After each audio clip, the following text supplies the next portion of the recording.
ایام اور راتوں کی مبارکباد پیش کرتا ہوں۔ سوال آپ کا بالکل بجا اور وقت کے تقاضوں کے مطابق ہے کہ رسول کریم جو خاتم الرسل ہیں، خاتم الانبیاء ہیں، اور اللہ کی بھیجی ہوئی کتابوں میں آخری کتاب ان کے ذریعے سے عالم انسانیت کی فلاح اور نجات کے لیے پہنچی ہے، جس معاشرے کا تصور آپ نے دیا اور جس معاشرے کا تصور قرآن کریم نے دیا، آیا اس معاشرے کے ہم قریب ہیں یا نہیں ہیں؟ یہ بہت بنیادی سوال ہے۔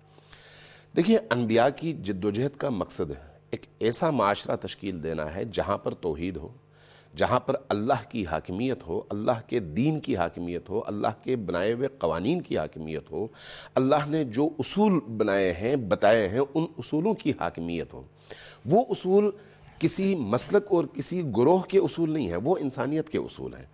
اسلام نے جو اصول ہمیں دیے ہیں قرآن کریم کی صورت میں، نبی پاک صلی اللہ علیہ وآلہ وسلم کی سیرت طیبہ کی صورت میں، وہ اصول عالم انسانیت کے اصول ہیں، یعنی دوسرے لفظوں میں سچائی، عدل، انصاف، دوسروں کا خیال رکھنا، ضعیفوں کا خیال رکھنا، ظالموں کے مقابلے میں ڈٹ جانا، ظلم کا مقابلہ کرنا اور مظلوم کو ظالم سے اس کا حق چھین کر دینا، معاشرے کے اندر مساوات قائم کرنا، ہر شخص کو اس کا حق پہنچانا، ایک ایسا معاشرہ جہاں پر ظلم کو پنپنے کا موقع نہ ملے اور مظلوم کو مظلوم تر نہ بنایا جا سکے، جہاں پر کرپشن نہ ہو، جہاں پر ناانصافی نہ ہو، جہاں پر انسان کا خون بکتا نہ ہو، جہاں پر بے گناہوں کا قتل عام ہوتا نہ ہو، جہاں پر انسان تو انسان جانوروں کو بھی تحفظ حاصل ہو۔ یعنی یہ وہ اصول ہیں جو اسلام کے نام سے قطع نظر دیکھیں تو ہر انسان جس کے اندر فطرت سلیم زندہ ہے وہ ان اصولوں کو فوراً قبول کرے گا اور کہے گا یہ انسانی فطرت کے عین مطابق اصول ہیں۔ وہی اصول لے کر انبیاء آئے اور خاتم الرسل ان تمام انبیاء کے وارث کے طور پر ان تمام اصولوں کے مجموعے کو انسانی معاشرے کے مزاج کے مطابق لے کر آئے اور انہوں نے پیش فرمایا۔ اب جب ہم اس اعتبار سے دیکھتے ہیں تو ذرا تقابلی مطالعہ کر لیجئے گا کہ وہ معاشرہ کیسا معاشرہ تھا، آج کا معاشرہ کیسا معاشرہ ہے۔ آج ہم یہ ضرور کہہ سکتے ہیں کہ ہم مسلمان ہیں، یہ ضرور کہہ سکتے ہیں کہ پاکستان مسلمان ملک ہے، لیکن پاکستان کا معاشرہ، پاکستان میں رائج اصول اور رائج قوانین، پاکستان کے اندر جو معاشرتی ہمارے ریلیشنز ہیں، آیا یہ اسلامی ہیں یا نہیں ہیں؟ یہ ایک بہت بڑا سوال ہے۔ اس کے اوپر بھی آتے ہیں۔ میں ذرا ابتسام الہی صاحب سے بات کرنا چاہتا ہوں۔ ابتسام صاحب، آپ نے ہمارے دونوں مہمانوں کی بات سنی، آپ کی رائے مختلف ہے یا یہی رائے ہے آپ کی؟ دیکھیں جی، یہ تو بات بالکل کلیئر کٹ ہے کہ جب ہم نے یہ پاکستان بنایا تھا تو اس وقت یہی جذبہ تھا کہ ایک اسلامی ریاست بنائی جائے، لیکن بدنصیبی کی بات یہ کہ اسلامی ریاست تو نہ بن سکی، لیکن مسلمانوں کی میجورٹی ہونے کے ہم مسلمان معاشرے کے افراد ضرور رہے۔ اور اس میں صرف ایک پہلو یہ نہیں تھا کہ اس کے اندر انسانوں کے جو حق تلفی ہوتی تھی، بلکہ جو آپ کا جو سماجی زندگی گزارنے کے اندر جو حیاداری کا کلچر تھا، ہم اس کو بھی پروموٹ کرنے میں کامیاب نہ ہو سکے۔ اسی طرح ہماری خارجہ پالیسی بھی جو اسلام کے درجی اصولوں کے تحت ہم اس کو استوار کرنے میں کامیاب نہ ہو سکے۔ حضرت رسول اللہ صلی اللہ علیہ وسلم کی حیات مبارکہ جو ہے وہ ایک ایسی محسن انسانیت کی حیثیت سے آپ کی دنیا میں آمد ہوئی ہے جس نے معاشرے کی تمام فیکلٹیز کے اوپر گہرا اثر مرتب کیا ہے۔ آپ نے سماجی رویوں کو بھی تبدیل کیا ہے، آپ نے معاشرتی اقدار کو بھی تبدیل کیا ہے، آپ نے معاشی معاملات کی بھی اصلاح کی ہے، آپ نے جاہلیت کے جو بے وجہ ہونے والے جھگڑوں تھے ان کا بھی انسداد کیا ہے، آپ نے خون ناحق کو بھی ختم کیا۔ حضرت ہدیۃ الکبریٰ نے حضرت رسول اللہ صلی اللہ علیہ وسلم کے اوپر جب پہلی وحی آئی تھی تو اس وقت انہیں کہا تھا انک تحمل الکل وتکسب المعدوم وتعین علی نوائب الحق وتنصر المظلومین، آپ گرے ہوا کو اٹھانے والے ہیں، آپ بجھے ہوا کو جلانے والے ہیں، آپ حق کی پشت بانی فرمانے والے ہیں اور آپ مظلوموں کے کام آنے والے ہیں، اس لیے اللہ تبارک و تعالیٰ آپ کو ضرور کامیاب اور کامران کرے گا۔ تو حضرت رسول اللہ صلی اللہ علیہ وسلم نے اس معاشرے قیام کے لیے اپنی تمام کی تمام پوٹینشلز کو، اپنی تمام کی تمام صلاحیتوں کو، اپنی تمام کی تمام ایبیلٹیز کو بروئے کار لے کے آئے۔ صحابہ کرام رضوان اللہ علیہم اجمعین کے عظیم گروہ اور جماعت نے آپ کا ساتھ دیا، اللہ تبارک و تعالیٰ کی غیبی نصرت آپ کے ساتھ تھی، اور آپ نے کیسے معاشرے کی تشکیل دی جس کی بنیاد کوئی عصبیت نہیں تھی۔ عتبہ حجۃ الوداع کے الفاظ یہی ہیں، لا فضل لعربی علی اعجمی ولا لاعجمی علی عربی، کسی عربی کو کسی اجمی پر اور کسی اجمی کو کسی عربی پہ کوئی فضیلت حاصل نہیں۔ گویا کہ آپ نے جو عصبیت کے جتنے بھی حوالے ہو سکتے تھے ان کی نفی فرما کر خالصتاً اللہ تبارک و تعالیٰ کی بندگی کی بنیاد کے اوپر جمی انسانیت کو جمع کیا، اور یہی بات اللہ نے کلام حمید میں کہی ہے، قل یا ایھا الناس انی رسول اللہ الیکم جمیعا، کہ حضرت رسول اللہ صلی اللہ علیہ وسلم صرف عربیوں کے رسول نہیں ہیں بلکہ آپ جمی کائنات کے رسول اور ہر عہد کے رسول ہیں۔ ٹھیک ہے، اب رسول پاک نے حجۃ الوداع کے حوالے سے ایک اور بات بھی کی، انہوں نے کہا کہ تفرقہ بازی میں مت پڑو، ایک چیز میں چھوڑے جا رہا ہوں جو مشعل راہ ہوگی آنے والی نسلوں کے لیے، اور اس کتاب کا نام ہے قرآن۔ اس کے باوجود ہمارے اندر تفرقہ بازی کیوں ہے، یہ سوال کریں گے ایک چھوٹے سے بریک کے بعد۔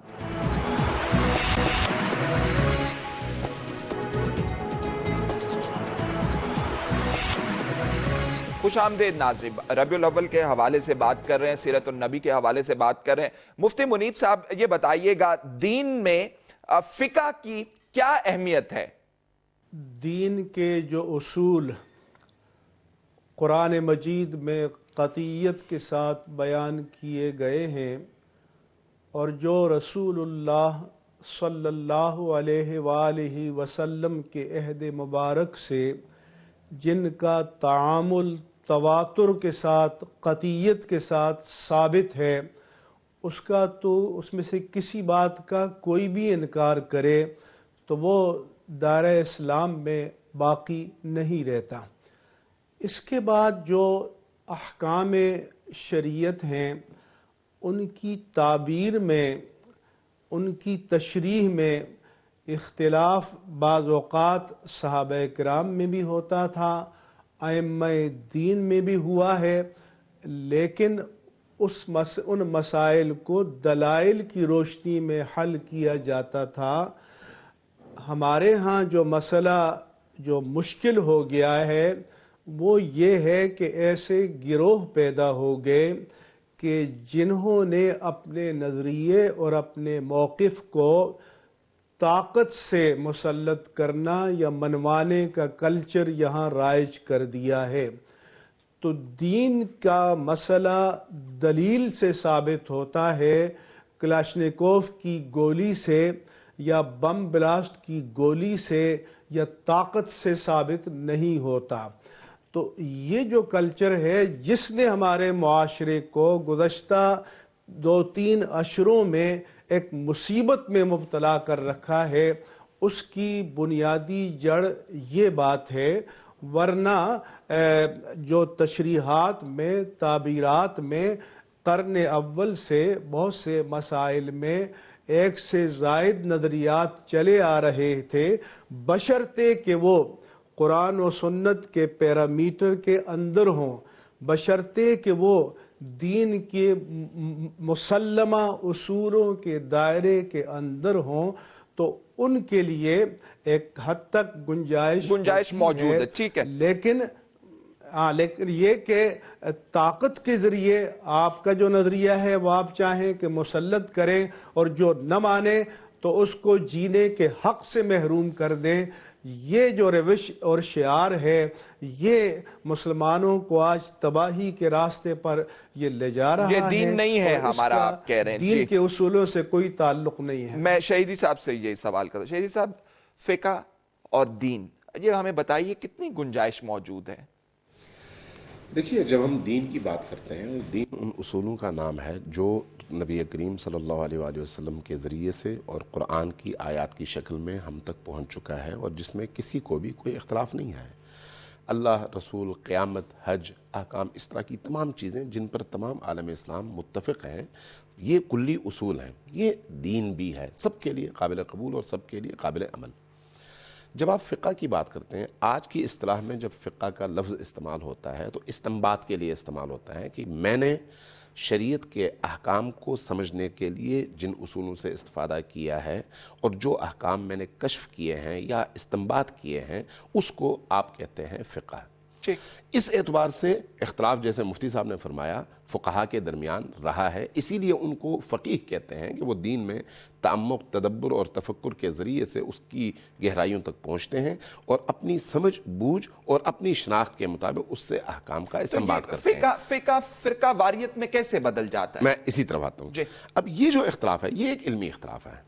اس علمی اختلاف میں کبھی بھی قتل و غارت گری کا امکان نہیں ہوتا، مگر یہ کہ وہی صورتحال پیدا ہو جس کے بارے میں مفتی صاحب نے فرمایا کہ کوئی شخص اپنی شناخت کے مطابق جس حکم کو اس نے استنباط کیا ہے یا سمجھا ہے کہ یہ اللہ کا حکم ہے، اس کو بزور شمشیر دوسروں پر مسلط کرنا چاہے۔ نبی کریم کی سیرت اور اہل البیت اور صحابہ کرام کی جو سیرت رہی ہے، وہاں پر ان اختلافات کے باوجود سب آپس میں شیر و شکر رہے۔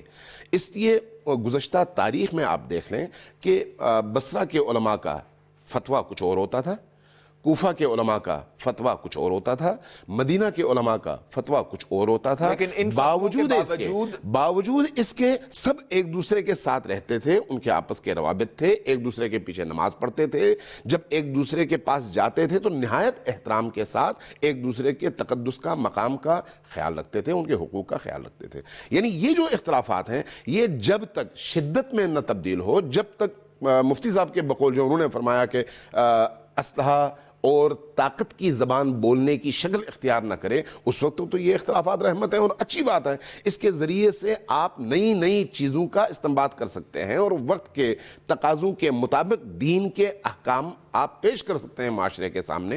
آج جو آپ کے پاس جدید مسائل پیش آتے ہیں، ان کا آپ حل اگر دینا چاہیں۔ کی بات بھی کی مفتی منیب الرحمان صاحب نے، آپ کا کیا خیال ہے؟ عدم تشدد، طاقت اور تشدد کی جو ہمارے معاشرے میں ٹھونسا جا رہا ہے اس وقت، جس قانون کی بات کی جا رہی ہے، جس کو شریعت کہا جا رہا ہے، اس کے بارے میں یہی عرض کر رہا تھا کہ شریعت نے تو ہمیں آپس میں مل کر رہنے کا سلیقہ اور طریقہ سکھایا ہے، اور یہ کہا ہے نبی کریم کی، آپ چونکہ میلاد کے ایام ہیں نا، یہ ربیع الاول کے مقدس ترین ایام ہیں، یہ ایام ہمیں نبی کریم کی سیرت کو سمجھنے کا بہترین موقع فراہم کرتے ہیں۔ ہمیں یہ دیکھنا چاہیے کہ نبی کریم نے اس طرح کے اختلافی مواقع پر کس طرح کی حکمت عملی اختیار کی۔ جس صحابی نے کسی دوسرے صحابی کے فہم سے اختلاف کیا، اس کے حوالے سے نبی کریم کا اپنا رویہ کیسا رہا۔ اب جب اس رویے کو معیار بناتے ہیں تو خود بخود پتہ چل جاتا ہے کہ شدت پسندی کا نہ دین سے تعلق ہے، نہ نبی کریم کی سیرت سے تعلق ہے۔ دہشت گردی اور اسلحے کی زبان بولنا جو ہے، یہ کفار مکہ کا سلیقہ تو ہو سکتا ہے، مشرکین مکہ نے تو یہ طریقہ اختیار کیا، لیکن رسول اللہ اور رسول اللہ کے مقدس اصحاب اور بابرکت اہل البیت نے کبھی بھی یہ روش اور یہ طریقہ اختیار نہیں کیا۔ ٹھیک ہے، اب میں لاہور میں علامہ ابتسام الہی ظہیر صاحب سے یہی سوال کرنا چاہتا ہوں، فقہ کی گنجائش کے حوالے سے تھوڑا سا وضاحت فرما دیجئے، اور جو مفتی صاحب نے بات کی ہے اور جو علامہ صاحب نے بات کی ہے، اس حوالے سے بھی وضاحت کیجئے گا ذرا۔ تلوار ٹھونسنا، اپنا نقطہ نظر ٹھونسنا جائز ہے؟ دیکھیں جی، بنیادی طور پر بات ہے کہ دین تو جو عین ہے، جو دین ہے وہ تو قرآن و سنت ہے، لیکن فقہ کا مطلب ہوتا ہے دین کو سمجھنے کی جستجو کرنا۔ کئی مرتبہ یہ جستجو جو ہوتی ہے بالکل کامیابی سے ہمکنار ہو جاتی ہے، اور کئی مرتبہ اس کے اندر کچھ تشنگی رہ جاتی ہے۔ جب آپ اس مقصد کو پانے میں کامیاب ہو جاتے ہیں جو کتاب و سنت کے اندر عین مطابقت رکھتا ہے، تو ایسی صورت میں آپ کو بطور مجتہد یا فقیہ 2 اجر ملتے ہیں، اور اگر آپ تعبیر یا تشریح میں کہیں غلطی کا احتمال اگر پیدا ہو جاتا ہے تو ایسی صورت کے اندر آپ کو 1 اجر ملتا ہے، اس لیے کہ آپ کی نیت درست ہوتی ہے، آپ کا زاویہ نگاہ یہ ہوتا ہے کہ آپ نے کتاب و سنت ہی سے استنباط کرنا ہے۔ لیکن فقہ جو ہوتی ہے وہ عین اس مقام کے اوپر کبھی بھی فائز نہیں ہو سکتی جو کتاب و سنت کو مقام حاصل ہے۔ اس لیے کتاب و سنت کے جو دستاویزات ہیں وہ اللہ تبارک و تعالی حضرت رسول اللہ صلی اللہ علیہ وسلم کی طرف سے نکلی ہیں، جبکہ تعبیر جو ہوتی ہے وہ ایک انسانی کاوش ہے، انسانی جد و جہد ہے، جس میں صائب ہونے کے امکانات بھی ہوتے ہیں اور اس میں خطا کے امکانات بھی ہوتے ہیں۔ لیکن میں یہ بات سمجھتا ہوں کہ امت مسلمہ کے اندر اگر تعبیر کا کہیں کوئی اختلاف پیدا ہو جائے تو مراجعت کے لیے اصول جو ہیں ہمارے سامنے موجود ہیں، فَإِن تَنَازَعْتُمْ فِي شَيْءٍ فَرُدُّوهُ إِلَى اللَّهِ وَالرَّسُولِ، کہ اگر تنازع پیدا ہو جائے تو اللہ رسول کی واپس پلٹ آؤ۔ لیکن تشدد کے ذریعے، طاقت کے استعمال کے ذریعے، جبر کے ذریعے کسی دوسرے کو دبانے کی جستجو کرنا، یا یہ بات سمجھانے کی کوشش کرنا کہ جو میرا نقطہ نظر ہے اگر وہ صائب بھی کیوں نہ ہو، مجھے اس بات کا کوئی حق نہیں پہنچتا کہ میں دلائل سے تجاوز کرتے ہوئے دوسرے کو ڈکٹیٹ کروانے کی کوشش کروں۔ یہ علمی معاملات ہیں، انہیں قلم کے ذریعے، زبان کے ذریعے اور احسن اسلوب کے ذریعے آگے پہنچانا چاہیے، اور اللہ تبارک و تعالیٰ نے یہی ارشاد فرمایا ہے کہ ادعو الی سبیل ربک بالحکمت والموعظۃ الحسنہ، کہ اللہ تبارک و تعالیٰ کے راستے کی طرف بلائیں حکمت کے ساتھ اور اچھے انداز کے ساتھ۔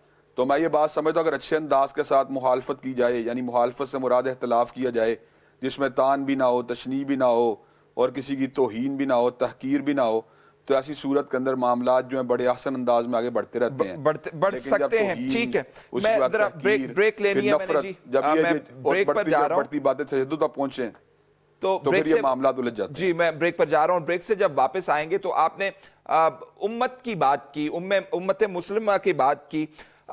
ریاست کا کیا کردار ہوتا ہے؟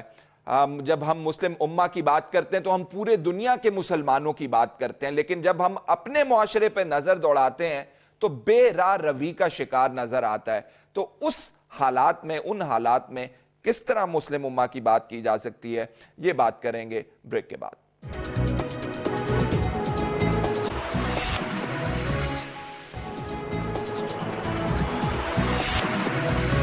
خوش آمدید ناظرین. سیرت النبوی کے حوالے سے، ربیع الاول کے بابرکت مہینے کے حوالے سے گفتگو کر رہے ہیں. ابھی ہمارے مہمان علامہ ابتسام الہی ظہیر صاحب فرما رہے تھے کہ امت کا جو کانسیپٹ ہے اس کے اوپر بھی کاربند رہنا چاہیے، لیکن جب مفتی منیب الرحمان صاحب ہم اپنے معاشرے پر، پاکستان کے معاشرے پر نظر دوڑاتے ہیں تو بے راہ روی کا شکار نظر آتا ہے. اس صورتحال میں ریاست کا کیا کردار ہونا چاہیے؟ جو ریاست اپنے امور نبھا رہی ہے، کیا وہ عین اسی اصولوں کے مطابق نبھا رہی ہے جن کا ہمیں درس دیا گیا؟ ٹھیک ہے، آپ اجازت دیں تو میں پہلی جو بات زیر بحث تھی اس کے بارے میں چند کلمات کہنا چاہتا ہوں. جی.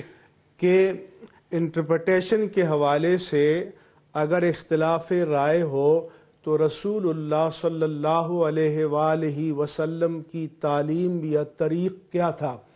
حضور نے صحابہ سے فرمایا، خیبر کی طرف بھیجا اور فرمایا کہ لا یصلین احدکم العصر الا فی بنی قریظہ، تم جا کر بنو قریظہ میں عصر کی نماز پڑھو گے.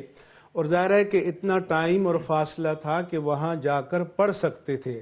راستے میں عصر کا وقت داخل ہو گیا تو کچھ صحابہ نے کہا کہ وقت داخل ہو گیا، ہمیں نماز پڑھ لینی چاہیے. انہوں نے پڑھ لی.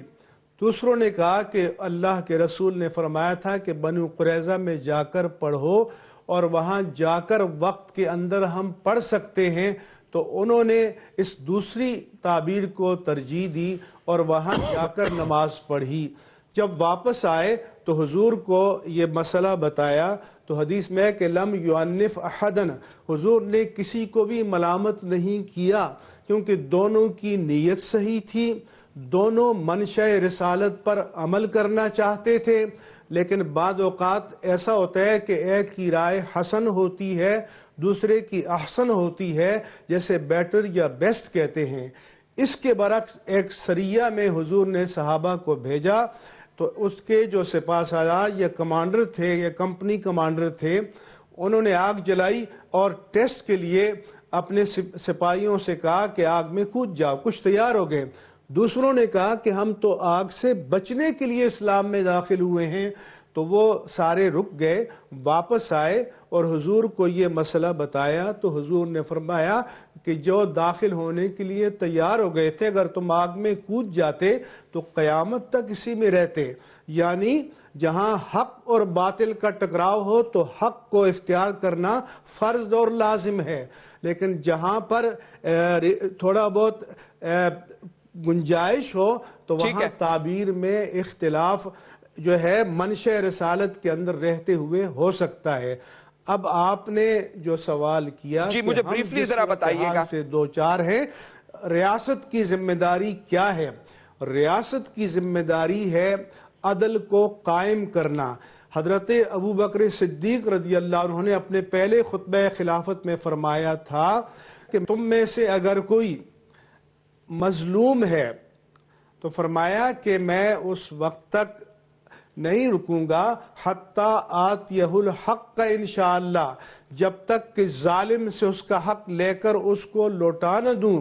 اور فرمایا کہ تم میں سے جو ظالم ہے میں اس وقت تک چین سے نہیں بیٹھوں گا جب تک کہ اس سے مظلوم کا حق چھین کر مظلوم کو لوٹا نہ دوں. تو ریاست کا کام ہے عدل قائم کرنا اور ظلم کی طرف بڑھتے ہوئے ہاتھوں کو توڑ دینا اور مظلوم کی حمایت میں کھڑے ہونا. اس وقت ہماری ریاست جو ہے وہ خوف کے عالم میں ہے، اور جب ریاست یا ریاست کو چلانے والے اہل حکومت خود خوف کے عالم میں ہوں تو پھر وہ عزیمت کے ساتھ کسی مسئلے کو حل نہیں کر سکتے. ریاست چلانے والے خوف میں ہیں. ٹھیک ہے, میں ذرا شہیدی صاحب سے بات کر لوں اس حوالے. شہیدی صاحب, ریاست چلانے والے اگر خوف میں ہیں, اگر ایسن طریقے سے کام نہیں نبھا پا رہے, طرز حکومت ٹھیک نہیں ہے, جو قوانین جو شریعت جس کے مطابق چلنا ہے نہیں چل رہے, کیا کیا جانا چاہیے؟ دیکھیے, حضرت علی علیہ السلام سے منسوب ایک قول ہے, الملک لا یبقى مع الملک یبقى مع الکفر ولا یبقى مع الظلم. حکومتیں ظلم کے ذریعے سے کبھی بھی دوام نہیں پاتی, باقی نہیں رہتی, لیکن اگر کفر کی حکومت ہو تو وہ قائم رہ سکتی ہے. ظلم اصل میں کسی بھی معاشرے کو اندر سے کھوکھلا کرنے کے مترادف ہے. ریاست آج آپ دیکھتے ہیں کہ مغرب کی دنیا میں ریاستیں اگرچہ کافر ریاستیں ہیں, لیکن چونکہ ظلم کے سدباب کے لیے وہاں پر قوانین ہیں, اصول ہیں, نظام ہے, اس لیے وہ ریاستیں نہ صرف باقی ہیں بلکہ ترقی بھی کر رہی ہیں. جبکہ ہماری مسلم دنیا کے اندر اگرچہ مسلمان ہیں, اگرچہ وہاں پر توحید کا نام استعمال ہوتا ہے, رسالت مآب کا نام استعمال ہوتا ہے, لیکن چونکہ ظلم ہے, اس ظلم کی وجہ سے ہر روز معاشرہ ابتر سے ابتر, بدتر سے بدترین کی شکل اختیار کرتا چلا جا رہا ہے. یہی صورتحال پاکستان کی ہے.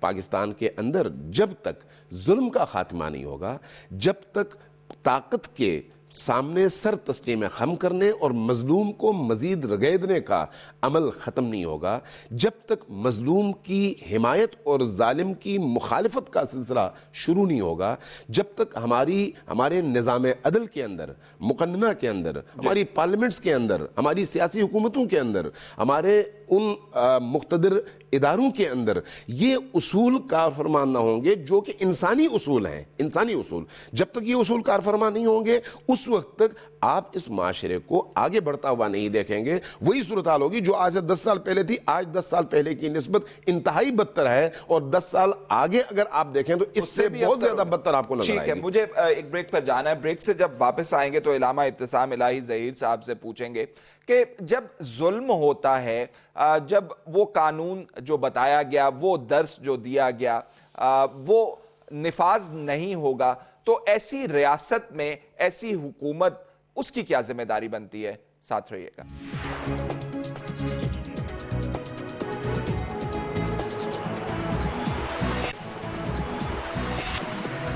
خوش آمدید. بات کر رہے ہیں سیرت النبی کے حوالے سے, ربیع الاول کے بابرکت مہینے کے حوالے سے. ابتسام صاحب, یہ بتائیے ہمیں, جب ریاست ناکام ہو جاتی ہے, آخری خطبے میں تو یہ بھی کہا گیا کہ انسانی جان و مال کا تحفظ کرنا ہے, پرامن زندگی اور بقائے باہمی کا حق دینا ہے. جب عزت نفس ہی کسی کی محفوظ نہیں ہوگی اور اسے ایسے ٹریٹمنٹ دیا جائے گا جیسے وہ پرلے درجے کا شہری ہے, تو وہ اس معاشرے میں ایسی حکومت کیا کام ہے اس کا؟ دیکھیں جی, بنیادی طور پر بات ہے, اس بات کے حصے دو ہیں. پہلی بات یہ ہے کہ جس طرح مجھ سے پہلے بات ہوئی ہے کہ ظلم کے خاتمے کے لیے ریاست کو اپنا کردار ادا کرنا چاہیے. ریاست جو ہے ہماری اس وقت دو طرح کے دباؤ کا شکار ہے. ایک ہمارے بیرونی دباؤ بھی ہیں ہمارے پر, اور ہمارے پر داخلی دباؤ بھی ہیں. لیکن ایک انڈیپینڈنٹ ریاست جو ہوتی ہے نہ وہ بیرونی دباؤ کا شکار ہوتی ہے, نہ وہی اندرونی دباؤ کا شکار ہوتی ہے. جس وقت بنو مخزوم کی ایک بااثر عورت نے چوری کی تھی اور نبی علیہ السلام کے سامنے مقدمے کو لایا گیا تھا, تو نبی علیہ السلام نے تنبیہ کرتے ہوئے یہ بات کہی تھی, صاحب کا قوم پر اس لیے اللہ تبارک و تعالیٰ کا عذاب آیا تھا کہ جب ان میں سے کوئی بااثر آدمی جو تھا جرم کا ارتکاب کرتا اسے چھوڑ دیا جاتا, اور جب کوئی کمزور آدمی کرتا تو اس کے اوپر جو ہے اس لا کو اپلائی کر دیا جاتا. تو آپ نے تنبیہاً یہ بات کہی کہ دنیا میں سب سے زیادہ اس وقت جو میرے قریبی ترین اجزاء و اقارب میں سے نمایاں ترین ہستی ہے حضرت فاطمہ الزہرا کی ہستی ہے. لو ان فاطمہ بنت محمد سرقت لقطعت یدہا, اگر خدا نہ آستہ کبھی ایسا موقع آئے کہ وہ بھی کسی جگہ پہ ہوں تو میں اس وقت ان کے اوپر بھی لا کی امپلیمنٹیشن سے پیچھے نہیں ہٹوں گا. اس کا مطلب یہ نبی علیہ السلام نے ہوموجینیس اپلیکیشن آف لا کا درس دیا ہے. لیکن یہاں پہ ہمارے یہاں پہ جو ہے نا پک اینڈ چوز کا معاملہ ہے. تو اس صورت کا میں یہ سمجھتا ہوں کہ علماء امت کی ذمہ داری ہوتی ہے, سیاسی کارکنوں کی ذمہ داری ہوتی ہے, سماجی رہنماؤں کی ذمہ داری ہوتی ہے, اوپینین لیڈرز کی ذمہ داری ہوتی ہے کہ رائے عامہ کو کلٹیویٹ کریں, اس کو ہموار کریں کہ حکومت جو ہے یہاں جو ہے معاملات کے اندر جو ہے زیادتی کر رہی ہے, بے اعتدالی کا مظاہرہ کر رہی ہے. مجھے حضرت عمر فاروق رضی اللہ تعالیٰ عنہ کا وہ خطبہ یاد آ رہا ہے کہ جب آپ نے ارشاد فرمایا کہ اگر میں اگر تمہارے ساتھ انصاف والا معاملہ نہ کروں یا قرآن و سنت کے جو تقاضے اور منشا ان کو پورا نہ کروں، تم میں سے کیا معاملہ کرو گے؟ تو ایک پیچھے سے عربی کھڑا ہوا گیا، اس نے کہا نقویمو کا بہذا، تو ہم آپ کو بزور جو ہے نا آپ کو سیدھا کرنے کے لیے ہم اپنا زور استعمال کریں گے۔ تو میں یہ بات سمجھتا ہوں اس وقت زور استعمال کرنے کا میرا مقصد یہ نہیں کہ ہم کوئی تشدد کی ایک نئی تحریک کو یہاں آواز دینا چاہتے ہیں، لیکن میرا یہ بات میں سمجھتا ہوں کہ ملک کے تمام مکاتب فکر، تمام طبقہ ہے زندگی جو ہیں، تو چاہے ان کا تعلق مذہب سے ہو، چاہے ان کا تعلق سماج سے ہو یا سیاسیات سے ہو، ان کی ایسی صورت ذمہ داری ہوتی ہے کہ انڈیپینڈنس کے لیے، ملک کی خود مختاری کے لیے اور یہاں پہ لا کی ہوموجینس امپلیمنٹیشن کو یقینی بنانے کے لیے اپنا کردار ادا کریں۔ اور تمام مکاتب فکر کے علماء کی بالخصوص یہ ذمہ داری ہے کہ اس مسئلے کے اندر مکتب فکر یا فرقہ پرستی کے اندر اپنے آپ کو آلودہ کرنے کی بجائے مظلومیت اور حق پرستی کے اصولوں کو جو ہے نا مد نظر رکھیں۔ جو مظلوم ہے چاہے اس کا تعلق میرے مسلک سے نہیں بھی ہے تو اس کے ظلم کا سونا ازالہ ہونا چاہیے، اگر کوئی حق پہ ہے اور وہ میرے مسلک یا میرے مکتب فکر کا نہیں بھی ہے تو اس کو حق ملنا چاہیے۔ اگر میں سیاسی لیڈر ہوں تو میری پارٹی کا بندہ نہ بھی ہو اور اگر وکٹم ہے تو اس کی میں سمجھتا ہوں مدد ہونی چاہیے، اور میری پارٹی کا کوئی بندہ ظلم کرتا ہے تو اس کا محاسبہ ہونا چاہیے۔ جب ہم یہ اقدار اپنے اندر پیدا کریں گے، محاسبہ ہونا چاہیے، اکاؤنٹیبلٹی ہونا چاہیے۔ منکم شنآن قوم علی اللہ تعدلوا اعدلوا، ہاں بالکل یہ بات وہ ہے کہ آپ کسی کی دشمنی کے اندر جو ہے عدل کا پہلو نہ چھوڑیں یا کسی کی موافقت کے اندر جو ہے زیادتی نہ کریں۔ جب یہ دونوں چیزیں آ جائیں گی تو پھر عدل قائم ہو جائے گا، ادروائز عدل کے قائم ہونے کے امکانات مفتی منیب صاحب کے پاس یہی سوال لے کر جانا چاہوں۔ مفتی صاحب یہ بتائیے، جو معاشرے میں بے راہ روی ہمیں دیکھنے میں مل رہی ہے، ریاست کے کردار کے حوالے سے بھی آپ نے بات کی، علماء کے کردار کے حوالے سے تھوڑی وضاحت کیجئے گا، علماء کا کیا کردار ہے؟ اکثر لوگ سوال کرتے ہیں کہ اس صورتحال میں علماء کیا کر رہے ہیں یا اپنی ذمہ داری ادا کر رہے ہیں۔ اس حوالے سے رسول اللہ صلی اللہ علیہ وآلہ وسلم کی تعلیم یہ ہے کہ من رعا منکم منکرا فلیغیرہ بیدہ فمن لم یستطع فبلسانہ، کہ تم میں سے جو برائی کو دیکھے اسے اپنے ہاتھ سے یعنی طاقت سے روکے، اور جو یہ نہیں کر سکتا یا اس کے اسباب و وسائل نہیں رکھتا یا اس کا اختیار نہیں رکھتا تو وہ اپنی زبان سے روکے۔ تو طاقت سے شر کو روکنا، ظلم کو روکنا، مظلوم کو امان دینا، عوام کو حقوق دینا، خیانتوں کے راستوں کو روکنا، یہ اہل اقتدار کا کام ہے۔ اور زبان سے اس کے خلاف صدائے احتجاج بلند کرنا اور کلمہ حق کہنا یہ علماء عصر کا کام ہے۔ ٹھیک ہے، میرے پاس تھوڑا سا وقت کم ہے، میں شہیدی صاحب سے بھی سوال کرنا چاہتا ہوں۔ شہیدی صاحب، ریاست کے ہوتے ہوئے طاقت کا استعمال اگر کوئی اور پارٹی کرے تو کیا اس کے لیے کیا آپ کیا کہتے ہیں، کیا کرنا چاہیے؟ دیکھیں، ریاست ہوتی ہی اسی لیے ہے کہ لوگوں کی زندگیوں کی حفاظت کرے، لوگوں کو امن دے، لوگوں کو خوف سے نجات دلائے، لوگوں کی بھوک کا علاج کرے، ان کو خوراک پہنچائے، ان کو صحت کی فیسلٹیز پہنچائے، یعنی ایک ایسا معاشرہ جہاں پر زندگی کی ضرورتیں فراہم کرنے کی ذمہ داری ریاست لیتی ہے، وہ ریاست کامیاب ہوتی ہے۔ اب اگر ایسی ریاست کے مقابلے اگر میں ایسی ریاست ہو جس میں قوانین جو ہوں وہ کہا جائے کہ اسلامی قوانین ہیں اور ہوں اسلامی قوانین نہ، اور پھر کہیں کہ جی ہم تمام لوازمات پورے ہیں اور اس کے باوجود پورے نہ ہوں، وہ کیا ہے اس صورتحال میں؟ دیکھیں، میں نے پہلے بھی عرض کیا تھا کہ قوانین بالعموم اچھے بنائے جاتے ہیں، انسانی معاشرے کے فلاح کے لیے بنائے جاتے ہیں، امپلیمنٹیشن کا مسئلہ ہوتا ہے اصل۔ اگر وہی یورپ کے قوانین یہاں پر آ جائیں تو کیا آپ کا معاشرہ اس کی امپلیمنٹیشن کے بعد ایک عادلانہ معاشرہ نہیں بنے گا؟ وہاں پر تو اسلام کے نام پر تو قوانین نہیں بنے۔ یہاں پر اگر آپ اسلام کے نام پر قوانین بنا لیتے ہیں اور ان قوانین پر آپ امپلیمنٹ نہیں کرتے، اس کے نتیجے میں ظلم جنم لیتا ہے، ظالم سر اٹھاتا ہے، سرکشی کرتا ہے، گینگ ریپ ہوتا ہے، بچی کو اپنے حق کے دفاع کے لیے کوئی بولنے نہیں دیتا۔ اب ایک ایسا معاشرہ جہاں پر اسلام کے نام پر آپ نے قوانین بنائے، ان قوانین کا فائدہ کیا ہوا؟ اس لیے دیکھیے، جو لوگ ریاست کے مقابلے میں اپنی ایک ریاست بنا لیتے ہیں، اپنی ایک نئی قانون سازی کرتے ہیں، قانون بنا لیتے ہیں، اپنا ایک سسٹم بنا لیتے ہیں، وہ گویا ریاست کے مقابلے میں ایک بغاوت کا اعلان کرتے ہیں۔ ریاست کو چاہیے کہ اپنی رٹ قائم کریں، جو اسلامی قوانین پاکستان کے اندر ہے، اگر انہی پر عمل درآمد کیا جائے تو 10 سال کے اندر پاکستان بہت سارے دیگر ممالک سے بہت آگے نکل سکتا ہے اور ترقی پا سکتا ہے۔ ٹھیک ہے ناظرین، پروگرام کا وقت ختم ہوا جاتا ہے۔ ہم اپنے مہمان گرامی علامہ امین شہیدی صاحب بہت بہت شکریہ، مفتی منیب الرحمان صاحب آپ کا بھی بہت شکریہ، اور علامہ ابتسام الہی ظہیر صاحب آپ کا بھی بہت بہت شکریہ۔ ناظرین، جس رسی کا اللہ تعالیٰ نے ذکر کیا تھا مسلمانوں کے لیے کہ تھام لو، وہ رسی مل نہیں رہی ہے لگتا ہے۔ ایسے میں کہا یہ جا رہا ہے کہ ریاست کی ذمہ داری بنتی ہے کہ وہ راستہ دکھائے۔ ریاست کب راستہ دکھائے گی؟ ہمیں اجازت دیجیے، اللہ حافظ۔